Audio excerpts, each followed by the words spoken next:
बिस्मिल्लाहिर्रहमानिर्रहीम।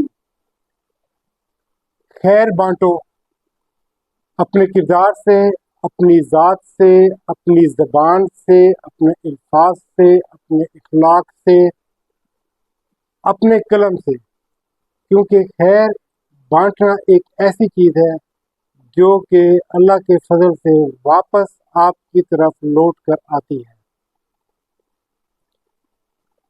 अस्सलामुअलैकुम रहमतुल्लाहि वबरकातुहू। मैं हूं नुमान खान और आप देख रहे हैं नुमान की डायरी। आज नुमान की डायरी में मैंने जैसे पहले जिक्र किया था कि मैं आपको बताऊंगा पोल्ट्री इंडस्ट्री है क्या। पोल्ट्री इंडस्ट्री पाकिस्तान की मईशत में रीढ़ की हड्डी का किरदार अदा कर रही है। पाकिस्तान की पोल्ट्री इंडस्ट्री से वाबस्ता लोग डायरेक्टली और इनडायरेक्टली कौन कौन लोग हैं। आज मेरा व्लॉग उन लोगों के लिए है जो लोग पोल्ट्री इंडस्ट्री से वाबस्ता नहीं है। पोल्ट्री इंडस्ट्री से अब मैं स्टार्ट करता हूँ कौन कौन लोग डायरेक्टली और इनडायरेक्टली वाबस्ता नहीं है और वो इससे फ़ायदा भी उठा रहे हैं। अब मैं स्टार्ट करता हूँ कि पोल्ट्री इंडस्ट्री जब स्टार्ट होती है वो कहाँ से स्टार्ट होती है। हम आते हैं एग्री फार्मर से शुरू करते हैं। एग्री फार्मर जो कि ग्रेन्स उगा रहे हैं मकई की शक्ल में, राइस की शक्ल में या कोई भी और ग्रेन उगा रहे हैं, वो सारी चीज़ें पोल्ट्री फीड इंडस्ट्री में यूज़ होती हैं। आप अंदाज़ा करें कि अगर ये ग्रेन्स पोल्ट्री इंडस्ट्री में इस्तेमाल ना हो तो इनका रेट आज फ़र्ज़ किया 2600, 2700 या 3000 रुपए की मकई है और पोल्ट्री इंडस्ट्री में ये यूज़ ना हो तो हमारे किसान क्या दोबारा मकई उगाएंगे। इसी तरह राइस उगाई जाती है तो राइस ब्रोकन नक्कू भी जिसको कहा जाता है, और इसके साथ साथ जब ये राइस मिलों में जाता है तो राइस पॉलिश बनती है, जो rice polish poultry feed industry में पोल्ट्री फीड में इस्तेमाल होती है। अब ये ग्रेन्स का मैंने इसलिए जिक्र किया कि एक हमारा फार्मर, ज़राई फार्मर भी इनडायरेक्टली पोल्ट्री इंडस्ट्री से वाबस्ता है। हमारा एग्री फार्मर जो कि इनडायरेक्टली इसमें इन्वॉल्व है। अब मैं आपको बताता हूँ कि हमारी जो फीड मिल्स हैं जो कि मील्स की शक्ल में भी ले रहे हैं, जो कि कैनोला मील भी उगाया जाता है, कैनोला उगाया जाता है जिससे सॉल्वेंट प्लांट्स में उससे ऑयल निकलता है और उसका जो मील होता है और वो इस्तेमाल होता है हमारी फीड मिल्स में पोल्ट्री फीड बनाने के लिए। वो कौन कौन सी चीज़ें हो सकती है, मैं मिसाल के तौर पे बता देता हूँ आपको। कैनोला मील इस्तेमाल हो रहा है, सनफ्लावर मील इस्तेमाल हो रहा है, सोयाबीन मील इस्तेमाल हो रहा है। अब ये वेजिटेबल प्रोटीन सोर्सेज हैं और अच्छे प्रोटीन सोर्सेज हैं। अगर ये हमारी पोल्ट्री इंडस्ट्री ये मील्स या फीड मिल्स ये मील्स इस्तेमाल ना करें तो क्या हमारे सॉल्वेंट प्लांट्स चल पाएंगे? क्या हमारे जो कैनोला उगाते हैं, सनफ्लावर उगाते हैं, क्या उनको मार्केट में वो रेट मिलेगा?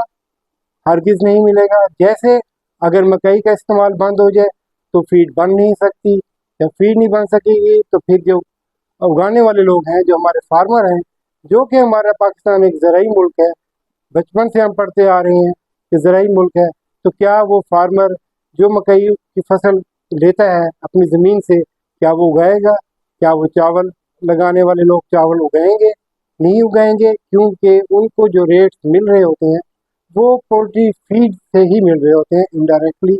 और अब आप ये देखें हमारी जो फीड मिल्स हैं, फीड मिल्स में कौन कौन सी लोग इन्वॉल्व हैं। देखिए अब मैं आ जाता हूँ फीड मिल्स में, बताता हूँ कि डायरेक्टली इनडायरेक्टली वो लोग जो मैकेनिकल सेक्टर से हैं, फीड मिल्स की मशीनरी बनाते हैं, उसके जो इक्विपमेंट्स यूज़ हो रहे होते हैं वो बनाते हैं। फीड मिल की मशीनरी में मिक्सर हो गए, ग्राइंडर हो गए, पैलेट मशीन्स हो गई, और कूलर्स हो गए, और जो चीज़ पैलेट मशीन्स के साथ उसके जो कटर्स होते हैं, ये सारे मैकेनिकल इंजीनियर्स के काम हैं।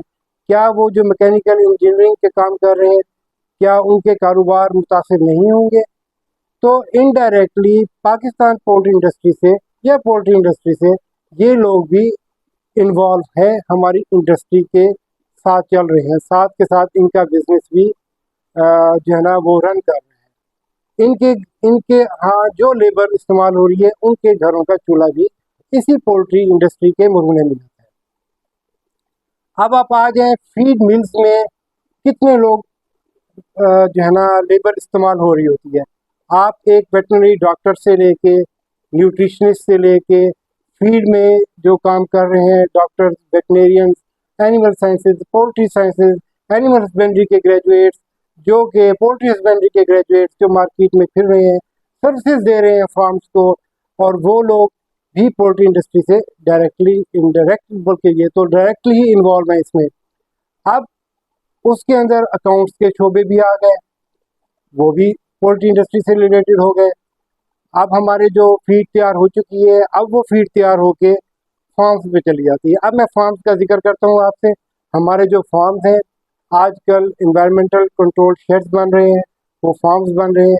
अब वो कंट्रोल शेड जो बन रहा है, उसमें कूलिंग पैड्स लग रहे हैं, उसके अंदर जो है ना जो उनके फीडिंग सिस्टम है वो ऑटोमेटिक है, पानी का जो सिस्टम है वो ऑटोमेटिक है, टेम्परेचर कंट्रोल करने का सिस्टम ऑटोमेटिकली है। अब इस सब के लिए जो मैकेनिकल या जो इक्विपमेंट्स का काम करते हैं, उन सब का रोज़गार इसी इंडस्ट्री से वाबस्ता है। यहाँ तक कि जो फार्म पे चूज़ा तैयार हो रहा होता है, उसके नीचे जो लिटर बिछाया जाता है, वो भी एक एग्री प्रोडक्ट राइस का छिलका जो होता है वो इस्तेमाल हो रहा होता है, या बुरादे की शक्ल लकड़ी का बुरादा इस्तेमाल हो रहा होता है। आजकल ज़्यादा ट्रेंड वो राइस का छिलका जो है वो इस्तेमाल हो रहा होता है, वो नीचे रखता है। और फिर ये जब बर्ड हमारा तैयार हो जाता है, वही लीटर फिर जब शेड की सफाई की जाती है, उठाया जाता है, तो वो लीटर कहाँ इस्तेमाल होता है? वो हमारी ज़मीनों को फर्टाइल करने के लिए इस्तेमाल होता है। एकड़ के एकड़ जो है पे वो बिछाया जाता है, ऊपर हाल चलाया जाता है। इससे ज़मीन की फर्टिलिटी में फर्टाइल जो है ना ज़मीन ज़्यादा से ज़्यादा हो जाती है, क्योंकि इसके अंदर बर्ड्स की बीटें भी होती हैं, और बर्ड्स की बीटों की अपनी एक नाइट्रोजन वैल्यू है। वो नाइट्रोजन वैल्यू एक नाइट्रोजन खाद का सबब बनती है, और जब वो ज़मीन के अंदर जाती है तो ज़मीन की जो फर्टाइल है वो बेहतर होती है, ज़मीन अच्छी फसल उगाती है, ज़मीन की ताकत में इजाफा होता है। अब मैं आपको बताता हूँ कि हमारी पोल्ट्री इंडस्ट्री से और कौन से लोग वाबस्ता हैं। पोल्ट्री फार्म्स पे या फीड एडिटिव्स के तौर पे जो मेडिसिन इस्तेमाल होती हैं, मल्टीविटामिन हो गए, अमाइनो एसिड्स हो गए, कॉक्सीडियोस्टेट्स हो गए, ये सारे फीड एडिटिव के तौर पे फीड में इस्तेमाल होते हैं, जो फीड मिल्स वाले इस्तेमाल करते हैं।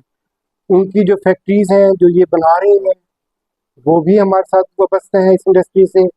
फिर उसके बाद फार्मास्यूटिकल्स कंपनीज, न्यूट्रास्यूटिकल्स कंपनीज, और इनकी जो मेडिसिन, हर्बल मेडिसिन बनाने वाली जो कंपनीज हैं, जो कि एक बड़ा अच्छा ट्रेंड बना हुआ है, वो अपनी जो मेडिसिन जो हैं वो ऑर्गेनिक एसिड्स वगैरह ये इस्तेमाल होते हैं हमारी बर्ड्स को पालने के लिए। तो उनका भी एक अहम रोल है, उसके बगैर जो है वो मुर्गी को पाला नहीं जा सकता सही तरीके से। फिर पाकिस्तान में वैक्सीन इंपोर्ट की जाती हैं, वो इंपोर्ट जो वैक्सीन आती हैं वो वैक्सीनेशन प्रोग्राम लाजमी ही है हमारे जो ब्रीडर फार्म्स हैं उनके लिए, हमारे जो लेयर फार्म्स हैं, हमारे जो ब्रॉयलर फार्म्स हैं उनके लिए। उन वैक्सीन्स को का होना भी उनको वैक्सीनेशन, उनका इम्यून सिस्टम बनाने के लिए उन वैक्सीन का होना बहुत सख्त ज़रूरी है। और ये लोग जो ये वैक्सीन इंपोर्ट करते हैं, ये भी हमारी इंडस्ट्री से वाबस्ता हैं। अब मैं आपको बताता हूँ, अब हमारा बर्ड तैयार भी हो चुका है। ब्रीडर फार्म्स, अब आ जाते हैं हम दूसरे सेक्टर्स के ऊपर कि ब्रीडर फार्म्स जो हैं वो उन्होंने लेयर ब्रीडर पाले हैं या उन्होंने ब्रायलर ब्रीडर पाले हैं। तो लेयर ब्रीडर जो होते हैं वो लेयर, उनका जो एग होता है वहाँ से फिर लेयर चूज़ा निकलता है। वो चूज़ा जो है हमारा फार्मर तकरीबन कोई 5 हफ्ते जो है उसको पालता है, फिर उसके बाद उसकी प्रोडक्शन तकरीबन शुरू हो चुकी हुई होती है। वो उसको पाल के उससे अंडा लेता है।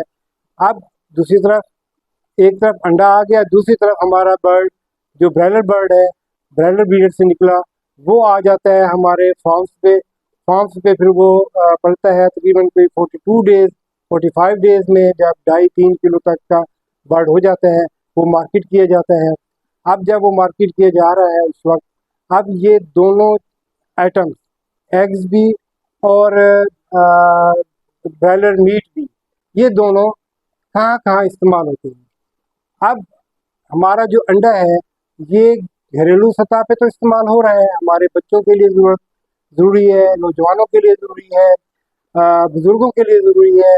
इसके साथ साथ ये अंडा कहाँ कहाँ इस्तेमाल होता है, बेकरी के आइटम्स बनाने के लिए इस्तेमाल हो रहा है, बिस्किट फैक्ट्रीज के लिए इस्तेमाल हो रहा होता है। अब कितनी इंडस्ट्रीज जो हैं जो बिस्किट्स बना रही हैं, हमारी बिस्किट फैक्ट्रीज जो बना रही हैं वो इसमें इन्वॉल्व हो गई। और दूसरी तरफ हमारे जो बेकरीज जो हैं, कितनी ज़्यादा आजकल बेकरी का ट्रेंड हो गया है, वो इन्वॉल्व हो चुके हैं। और अब आप आ जाए दूसरे सेक्टर में, हमारी जो मीट इंडस्ट्री है, जब वो ब्रायलर मीट तैयार हो गया, अब वो यहाँ से निकला। यहाँ से निकलने के बाद ब्रायलर ब्रोकर्स के ज़रिए जो भी एक जो इन्वॉल्व हो गया अपने बिजनेस में, वो ब्रोकर जो है वो 2 जगहों पे वहाँ से वो मुर्गी चली जाती है। या खुडे लाइन जो अपना सॉरी जो खुडे जो है बने हुए होते हैं जो हमारे दुकानों पे, वहाँ पर आ गए। और दूसरी तरफ मीट प्रोसेसिंग जो प्लांट्स हैं, बात लंबी हो रही है लेकिन मैं आज बात थोड़ी लंबी ही करूँगा। तो इसको हम देखते हैं कि मुझे जो मेरे सामने बैठे हुए हैं वो कह रहे हैं कि आज आप ज़्यादा ही बोले जा रहे हैं, मैं आज रुकूंगा नहीं, आज मैं पूरा का पूरा व्लॉग अपना कंप्लीट करूँगा। अच्छा, अब मैं आपको बताता हूँ कि जब हमारा जो पोल्ट्री बर्ड तैयार हो चुका है, मीट तैयार हो चुका, मुर्गी तैयार हो चुकी है, वो मुख्तलिफ जगहों पे सेल पॉइंट्स हैं जिनको खुडे भी कहा जाते हैं, फट्टे भी कहा जाता है। देहातों में फट्टे लगे हुए होते हैं मुख्तलिफ जगहों पे, वहाँ पे पहुँच जाता है। वहाँ पे वहाँ से फिर ये होटलों में, घरों में मुर्गी लेके जाई जाती है और लजीज से लजीज खाने पकाए जाते हैं। होटलों का कारोबार इससे चल रहा है, मुर्गी के गोश्त से। एक पर कॉन्टिनेंट होटल से लेके 5 स्टार होटल से लेके आम होटलों से भी मुर्गी की कढ़ाई पकाई जा रही है। मुख्तलिफ किस्म के इसके मुर्गी से तैयार की गई जो प्रोडक्ट्स हैं, नगट्स हो गए और ये सारी चीज़ें जो हैं, वो विंग्स, नगट्स, लेग्स, उसके चेस्ट, ये ब्रोस्ट बनाने वाले जो लोग हैं और बारबेक्यू करने वाले जो होटल्स बने हुए हैं, ये सब के सब लोग हमारी इंडस्ट्री से वाबस्ता हैं। और दूसरी साइड पे अब आ जाए हम, जो मीट प्रोसेसिंग प्लांट्स लगे हुए हैं, बड़े बड़े प्रोसेसिंग प्लांट पाकिस्तान में भी 5-6 कंपनी ऐसी हैं जो हमारी अपनी कंपनीज हैं। मैं उनका नाम भी ले लेता हूँ, केडेंस हो गया, सबरोसो हो गया, इस तरह की और कंपनीज भी हैं जो कि मीट प्रोसेसिंग प्लांट बना रही है और बड़ी कामयाबी के साथ ये बना रही हैं। और इनका जो मुख्तलिफ कट्स के, विंग्स के और मुख्तलिफ किस्म के जो है ना अपनी प्रोडक्ट्स को मार्केट में लेके आ रहे हैं और इंटरनेशनल स्टैंडर्ड को भी ये मेंटेन कर रहे हैं। तो ये सब लोग हमारे किससे वाबस्ते हैं, हमारी पोल्ट्री इंडस्ट्री से वाबस्ते हैं। कहानी यहाँ पे ख़त्म नहीं होती, कहानी अभी आगे है। अब आगे ये होता है कि हमारे घरों में हमारी ख़वातीन लजीज लजीज खाने बनाती हैं इस पोल्ट्री इंडस्ट्री से। तो अब आप ये देख लें कहाँ से हम शुरू हुए थे और कितने लोग इस हमारी पोल्ट्री इंडस्ट्री से वाबस्ता हैं। ये है एक मैंने ओवरव्यू आपको दिया है। अगर एक एक सेगमेंट के ऊपर बात करना चाहूँ तो क्योंकि मैं पोल्ट्री हस्बेंड्री से रिलेटेड मेरी डिग्री है, तो मैं इसके ऊपर घंटों बात कर सकता हूँ एक एक सेगमेंट के ऊपर, चाहे वो फीड मिल हो, चाहे पोल्ट्री फार्म्स हो, चाहे पोल्ट्री मेडिसिन हो, चाहे उनकी ट्रीटमेंट्स के तरीके हों, सारा कुछ अल्हम्दुलिल्लाह अल्हम्दुलिल्लाह ज़िंदगी का एक वसी तजर्बा हमने पोल्ट्री इंडस्ट्री को दिया है। और मेरी दुआ है कि हमारी ये इंडस्ट्री जो है इसको नज़र ना लगे और ये दुनी जो है वो तरक्की करे। हमारे जो लोग, जो वर्कर्स इससे इंडस्ट्री से वाबस्ते हैं, वो दिन रात काम कर रहे हैं। तो मेरी अब दुआ है कि हमारी ये इंडस्ट्री तरक्की करे, और क्योंकि इस इंडस्ट्री की तरक्की में ही पाकिस्तान की ही तरक्की है। तो मैं अपने व्लॉग को अब यहाँ पे बंद करूँगा। तो जाते जाते मैं आपको ये कहूँगा, अगर आपको मेरी ये डिस्कशन पसंद आई है, अगर आपको नहीं भी पसंद आई तो आप मुझे मोटिवेट करने के लिए मुझे कमेंट्स में कह सकते हैं। और मैं ये समझता हूँ कि मेरी एक ये काविश है, और अल्लाह ताला मुझे इस मेरी काविश में कामयाब करे। और मैं ये आपसे ये कहूँगा, मेरे चैनल नुमान की डायरी को लाजमी सब्सक्राइब करें, और इसको आगे शेयर करें, कमेंट्स करें, लाइक दें। और आखिर में मैं ये जो अल्फाज में बोल रहा होता हूँ, अपना भी ख्याल रखें और आपसे वाबस्ता जितने रिश्ते हैं उन सब का ख्याल रखें। अस्सलाम वालेकुम वरहमतुल्लाहि वबरकातुहू।